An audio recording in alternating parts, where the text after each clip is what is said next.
የአማራ ፋኖ ብሔራዊ ንቅናቄ ምስረታን አስመልክቶ የተሰጠ መግለጫ ጥር 9 ቀን 2018 ዓመተ ምህረት እነሆ ዛሬ ጥር 9 ቀን 2018 ዓመተ ምህረት ኢትዮጵያንና ቀጠናውን የሚያተራምሰው የብልጽግና ቡድን እስትንፋስ የሚፈልቅበትን ሸለቆ የሚዘጋ ታሪካዊ ውሳኔ ወስነናል። በአማራ ሕዝብ ዘንድና በትግሉ ደጋፊዎች በኩል ሲጠበቅ የነበረው የአማራ ፋኖ አንድነት ጉዳይ ተጠናቆ ለወዳጅ ደስታንና ለጠላት ደግሞ ከባድ መርዶን ይዞ መጥቷል። ይህንን ተከትሎም በተለይም የብልጽግና ቁልፍ አማካሪ ዳንኤል ክብረት በይፋ የፌስቡክ ፔጁ ላይ ስለ ፋኖ አንድነት መበሰር የጻፈው ጽሑፍም ብዙዎችን አስገርሟል። ይህም ምን ያህል አገዛዙ የፋኖ አንድነትን አጥብቆ እንደሚፈራም ማሳያ ነው ተብሏል። በቆይታችን አዲሱ የፋኖ ድርጅትና ዋና ሰብሳቢም እንዲሁም ከ4 ኪሎ ምን አይነት አስተያየቶች ተሰጥቷል የሚሉትን አካተን ይዘን መጥተናል።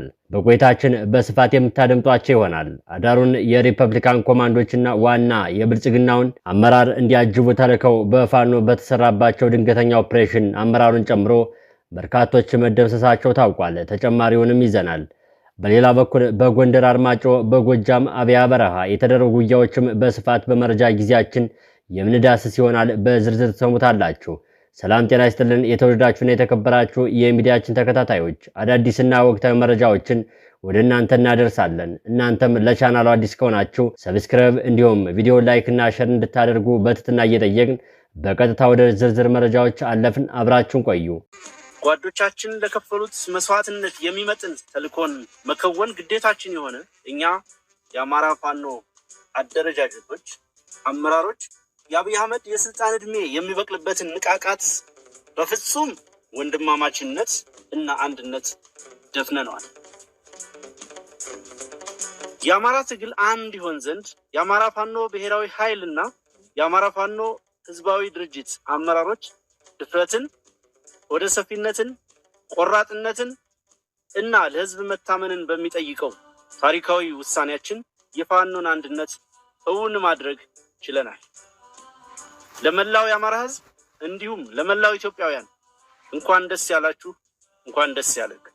በአማራ ህዝብ ዘንድና በትግሉ ደጋፊዎች በኩል ሲጠበቅ የነበረው የአማራ ፋኖ አንድነት ጉዳይ ተጠናቆ ለወዳጅ ደስታን ለጠላት ደግሞ ከባድ መርዶን ይዞ መጥቷል። ለሰፊው አማራ ህዝብ መብትና ህልውና መረጋገጥ ሲባል የመጨረሻው ትግል ይደረግ ዘንድ አንድ አማራዊ ድርጅት ተመስርቷል። አፋብሃ እና አፋድ ራሳቸውን አክስመው በዘላቂነት የአማራ ህዝብ ሊወክል የሚችል አንድ ወጥ አደረጃጀት በመፍጠርና ስያሜውንም አማራ ፋኖ ብሔራዊ ንቅናቄ በሚል ዛሬ በይፋ መመስረታቸውን በአዲሱ ህዝብ ግንኙነታቸው መምሪያ በኩል መግለጫ አሳውቀዋል።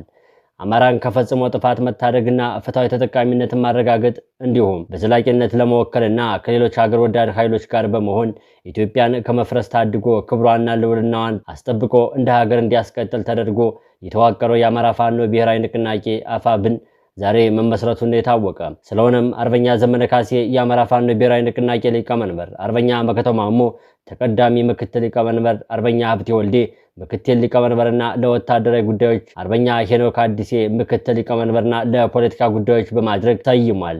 እንዲሁም የአማራ ፋኖ ብሔራዊ ንቅናቄ ከታች ለተዘረዘሩት መመሪያዎች አመራሮችን መድቧል። ወታደራዊ አዛዥ ብርጋዴር ጀነራል ተፈራ ማሞ፣ ምክትል ወታደራዊ አዛዥ አርበኛ አምሬ ወዳጁ፣ ምክትል አዛዥ ለወታደር አስተዳደር አርበኛ ዝናቡ ልንገረው፣ ወታደራዊ ስልጠና መምሪያ አርበኛ ሳሙኤል ባለድል ልዩ ዘመቻ፣ አርበኛ ድርሳነ ብርሃኔ ዘመቻ መምሪያ፣ አርበኛ ባየው አለባቸው ፖለቲካ መምሪያ፣ አርበኛ ጌታ አስራደ አደረጃጀት መምሪያ፣ አርበኛ ምንተስኖት ወንዳፈራው ድርጅት ጽህፈት ቤት፣ አርበኛ አስቻለው በለጠ የህዝብ ግንኙነት፣ አርበኛ አስረስ ማረ ዳምጤ የህዝብ አስተዳደር መምሪያ፣ አርበኛ ዘመነ ምረት ፋይናንስና ግዥ አስተዳደር፣ አርበኛ አሻግሬ ባዬ ፖሊስና ስትራቴጂ፣ አርበኛ እስክንድር ነጋ አጋርነትና ትብብር፣ አርበኛ አበበ ፈንታው የውጭ ጉዳይ መምሪያ፣ አርበኛ ብሩክ ስለሺ አድርጎ መድቧል። በዚህ ታሪካዊ ዕለት የአማራ ፋኖ ብሔራዊ ንቅናቄ ህዝብ ግንኙነት ኃላፊ አርበኛ አስረስ ማረ ዳምጤ ለመላው የአማራ ፋኖ ተጋዮችና ለአማራ ህዝብ እንዲሁም ትግሉን የምትደግፉ ኢትዮጵያውያን የእንኳን ደስ አላችሁ መልእክት አስተላልፏል።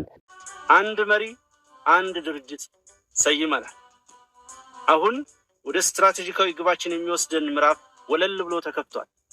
ሜዳውም ፈረሱም በእጃችን ሆኗል። እንደ ብዙዎቹ ነባር የዓለም ስልጣኔዎች ሁሉ ለረጅም ዘመናት በታሪካዊ መሰናክሎች ያልተደናቀፈ ቅብብሎሽ ያለው የግርማዊ ትናንት የታሪክ ባለቤት የሆነው የአማራ ህዝብ እንዲሁም ሀገራችን ኢትዮጵያ ከመቶዎች ለሚበልጡ ዓመታት በተለይም ከመካከለኛው ዘመን ጀምሮ የስልጣኔ ግጭት በወለደው የትውልዶች ጦርነት እየተፈተኑ ይገኛሉ። በዘመናዊው ታሪካችን በቀጥታ አማራን ኢላማ ያደረገው ተከታታይ ዘመቻ በውስጣዊ ድክመቶቻችን አግዞ ሁሉንም ህዝቦች በተገቢው መልኩ አሳታፊ ባልሆነ የአሸናፊዎች ስርዓት ሀገራችን ያልተረጋጋና የመፍረስ ስጋት ያለባት ሀገረ መንግስት ሲያደርግ ህዝባችንንም ለከፋ የመጥፋት የህልውና አደጋ አጋልጦታል። ይህንን በራሳችን ወገኖች ኢትዮጵያውያን ባለቤትነት እና ቅጥረኝነት የሚመራ ውስብስብ ሀገራዊና ህዝባዊ አደጋ ለመረዳትና የጋራ መግባባት ለመፍጠር ብሎም መፍትሄ ለማበጀት ብዙ ማገዶ ፈጅቶብናል። የአማራ ህዝብ ራሱን በመዘንጋትና አገሩን በማስቀደም እየኖረ በራሱም ሆነ በሀገሩ ላይ የተፈጠረውን ታላቅ ተቃርኖ በጊዜው ባለመረዳቱ ራሱን ያገኘው ሀገሩን ተነጥቆ ሀገር አልባ ሆኖ እንዲሁም መንግስት መር በሆነ የዘር ማጥፋት በከፋ የመጥፋት አደጋ ውስጥ ሆኖ ነው። ይህን አንድነት በተመለከተ የብልጽግናው ቁልፍ አማካሪ አቶ ዳንኤል ክብረት በይፋ የፌስቡክ ፔጁ ላይ ስለ ፋኖ አንድነት መበሰር የጻፈው ጽሑፍ ብዙዎችን አስገርመዋል። ይኸውም ምን ያክል አገዛዙ የፋኖ አንድነትን አጥብቆ እንደሚፈራ ማሳያ ነው የተባለ ሲሆን ዳንኤል ክብረት በጻፈው ጽሑፍም ዝንብ ቢሰበሰብ ምግላሊት አይከፍትም ሲልም ለፋኖ አንድነት ይፋ እውቅና በተፈቀደለት የዘይቤያዊ አነጋገር ምላሽ ሰጥቷል። ይህ በእንዲህ እንዳለ ደግሞ ጦርነቱ ተጠናክሮ ቀጥሎ ከጎጃም እስከ ጎንደር ከወሎ እስከ ሸዋ ያገዛዙ ጥምር የጦር ሰራዊት በገባበት የአማራ ክልል አካባቢ ሁሉ በአማራ ፋኖች በብርቃይ ጥቃትን ያስተናገደ ሙትና ቁስለኛ እየሆነ ይገኛል። ትናንት አመሻሹን ያገዛዙ ኃይሎች የመተማ ኮሪደር ለማስለቀቅ በሚል በርካታ ኃይል በመያዝ በመተማና በአርማጭሆ ግንባር ለመግባት ሙከራ ማድረጋቸውን ተከትሎ ጎንደር ቀጠናም አርማጭሆ ላይ ከባድ ውጊያ መደረጉ ተሰምቷል። እንደ ምንጮች ገለጻ ከሆነም ደግሞ ከዚያ ወደ ውጊያ የአማራ ፋኖ ብሔራዊ ኃይል የሰሜን አማራ ቀጠና የበላይ ዘለቀዝ የፋኖ ኃይሎች አንድ መኪና ሰራዊት መደምሰስ መቻላቸውንም ይፋ አድርገዋል። በተመሳሳይ አገዛዙ በርካታ የጦር ሰራዊትን ባስገባበት በጎጃምን ውጊያ መደረጉ ሲነገር አማሬትና አብያ በረሃ በተባለ ቦታ በርካታ የጥምር ኃይሉ አባላት በአማራ ፋኖ ብሔራዊ ኃይል ቴዎድሮስ የፋኖ ኃይሎች ሙትና ቁስለኛ እንዲሁም ምርኮኛ ማድረጋቸውን ይፋ አድርገዋል። በሸዋ ቀጠናም እንዲሁ የገባው በርካታ ቁጥር ያለ የኮማንዶ ኃይልም መደምሰሱ ሲነገር ከንቲባውም መገደሉ ታውቋል። በዚህ በሸዋ ቀጠና የራምቦ ክፍለ ጦር ድል ቀንቶኛል ያለው ሲሆን የደብረ ሲና ከተማ ከንቲባን ጨምሮ በርካታ አየር ወለድ ኮማንዶ አባላትን መደምሰሱንም አስታውቀዋል። የኦህዴድ መሩ ብልጽግና ስርዓት በሸዋ ቀጠና ሰፊ ወረራ እቅድ አውጥቶ ሲንቀሳቀስ መንገድ በመምራትና ጥቆማ በመስጠት ህዝብን በማስገደልና በማዘረፍ ብሎም ሀብት ንብረቱን በማስወደም ለአገዛዙ ሲላላኩ በነበሩና አሁንም እዚህ እኩይ ድርጊታቸው ላይ በሚሳተፉ ባንዳዎች ላይ የምንወስደውን እርምጃም አጠናክሬ እቀጥላለሁ ብለዋል። የተወደዳችሁ ቤተሰቦች ለሰዓቱ የነበሩ መረጃዎች እነዚህን ይመስሉ ነበር። ጤና ይስጥልን።